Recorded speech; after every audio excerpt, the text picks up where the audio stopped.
Nandyal news 9 కి స్వాగతం. Bulletin ముందుగా హెడ్లైన్స్ చూద్దాం. మట్టి గణేష్ విగ్రహాలను వాడదాం, పర్యావరణ పరిరక్షణకు చేయూతనిద్దాం. ప్రజలకు మట్టి వినాయక విగ్రహాలు పంపిణీ చేసిన జిల్లా కలెక్టర్ రాజకుమారి ఘనియా.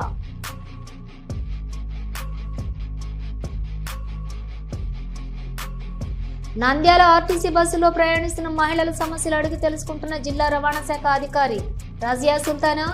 సమస్యలు తలెత్తకుండా చూడండి అంటూ అధికారులకు ఆదేశాలు. నంద్యాల బాలాజీ కాంప్లెక్స్ లో కళ్యాణ మండపంలో 2013 నుంచి మట్టి వినాయక విగ్రహాలతోనే ఘనంగా గణేష్ ఉత్సవాలు. పర్యావరణ రహితం ఉచితంగా 1200 మట్టి వినాయక విగ్రహాలు పంపిణీ.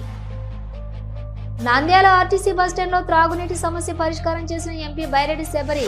మినరల్ వాటర్ ప్లాంట్ ప్రారంభానికి భూమి పూజ, ఎంపీ సహకారంతో ఏర్పాటు. విశ్వనాథరెడ్డి వెల్లడి.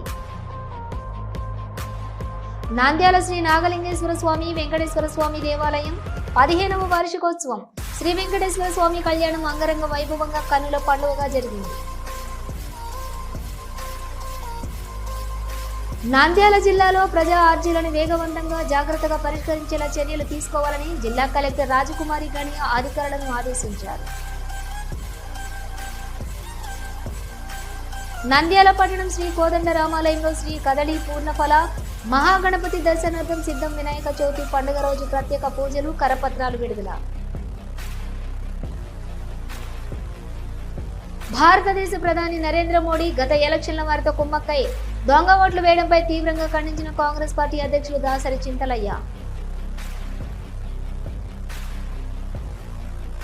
పర్యావరణ పరిరక్షణలో భాగంగా వినాయక చవితి పండుగ సందర్భంగా మట్టి విగ్రహాలు పంపిణీ చేసిన పాపిరెడ్డి తాతిరెడ్డి తులసిరెడ్డి, మంత్రి NMD Farooq.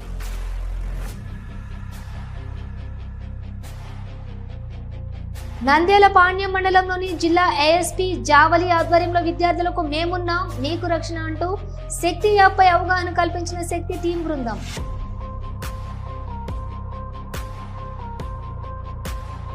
Hello, Nandyal news 10 మీ చుట్టూ జరిగే సంఘటనల్ని మా దృష్టికి తీసుకురావాలి అనుకుంటున్నారా?